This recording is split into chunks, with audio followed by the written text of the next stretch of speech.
শোন না, সামনেই তো ইএমআরএস এর একটা নোটিফিকেশন বেরিয়েছে, তার সাথে বিপিএসসি এবং ওয়েস্ট বেঙ্গল পিএসসিরও কিন্তু একটা নোটিফিকেশান এসেছে। তো কোনটার প্রস্তুতি আগে নেব, এবং সিলেবাসটাও যেটা দেখলাম যে অনেকটাই লেন্দি এবং বড়। এবার ঠিক বুঝতে পারছি না কোন প্রিপারেশনটা আগে নিলে সব থেকে ভালো হবে। যদি কেউ একটু গাইড করে দিত খুব ভালো হতো। কিরে আসা কি সমস্যা? আচ্ছা তুই একটু ধর, আমি একটু পরে কথা বলছি। আরে সামনেই তো ইএমআরএস এর একটা নোটিফিকেশান বেরিয়েছে, এবং তার সাথে পিএসসিও কিন্তু একটা নোটিফিকেশান বের করেছে, এবং বিপিএসসিও। এবার সিলেবাসটা যদি দেখিস যে প্রপার একদম ঠিকঠাকভাবে মিল না হলেও একটু কিন্তু অমিল রয়েছে। এবার কোন প্রস্তুতিটা আগে নেব এবং কোনটা ইম্পর্টেন্ট এই মুহূর্তে, সেটা যদি কেউ গাইড করে দিত খুব ভালো হতো। সত্যি রে, এটা খুবই একটা সমস্যার বিষয়। তো এক্ষেত্রে চল আমরা ভারতীয় বিদ্যাচর্চার ওনার ডক্টর নিমাই রক্ষিত স্যারের একবার পরামর্শ নেওয়াটা দরকার।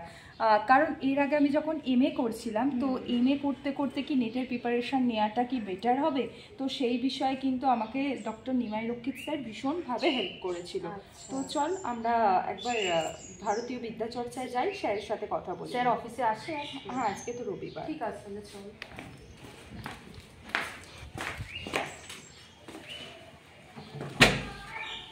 স্যার আসবো? হ্যাঁ স্যার আসছি। স্যার বলছিলাম, একটা প্রশ্ন ছিল। সামনেই তো ইএমআরএস এর একটা নোটিফিকেশন বেরিয়েছে, তার সাথে বিপিএসসি এবং ওয়েস্ট বেঙ্গল পিএসসিরও কিন্তু একটা নোটিফিকেশন এসেছে। এবার সিলেবাসটা প্রপারলি এক না হলেও একটু কিন্তু অমিল রয়েছে। এবার কোনটা প্রস্তুতিটা ঠিক আগে নেব এবং কোনটা বেশি এই মুহূর্তে ইম্পর্টেন্ট, যদি একটু গাইড করে দেন খুব ভালো হয়। এই বিষয়ে খুবই সমস্যা হচ্ছে যে আগে কোন প্রিপারেশনটা নেওয়া উচিত, মানে কিভাবে প্রিপারেশনটা শুরু করব, এই বিষয়ে একটু ভালো সাজেশন দিলে হয়। তোমাদেরকে জানিয়ে রাখি, এই প্রশ্ন শুধুমাত্র তোমাদের একার নয়।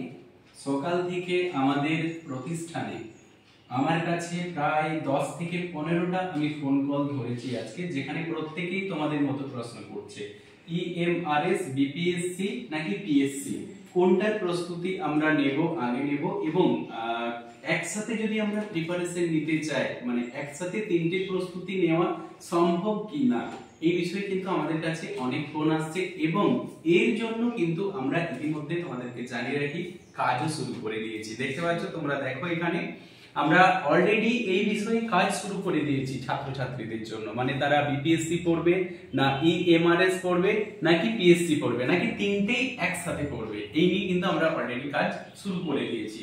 তাই ছাত্রছাত্রী তোমরা যারা কনফিউজড হচ্ছ, তোমরা যারা মনে করছো যে একসাথে আমরা কিভাবে তিনটের প্রস্তুতি নেব, তোমাদের জন্য আমি ডক্টর নিমাই রক্ষিত ভারতীয় বিদ্যাচর্চা পরিবারের পক্ষ থেকে খুব শীঘ্রই আসছি তোমাদেরকে পথ দেখাতে। তোমাদের কোনো চিন্তার কারণ নেই, পথ দেখাবো আমরা তোমাদেরকে। তোমরা একসাথে তিনটে প্রস্তুতি কিভাবে নেবে, অবশ্যই ভারতীয় বিদ্যাচর্চা ইউটিউব চ্যানেলটি কিন্তু সাবস্ক্রাইব করে রাখবে। ওকে, থ্যাংক ইউ।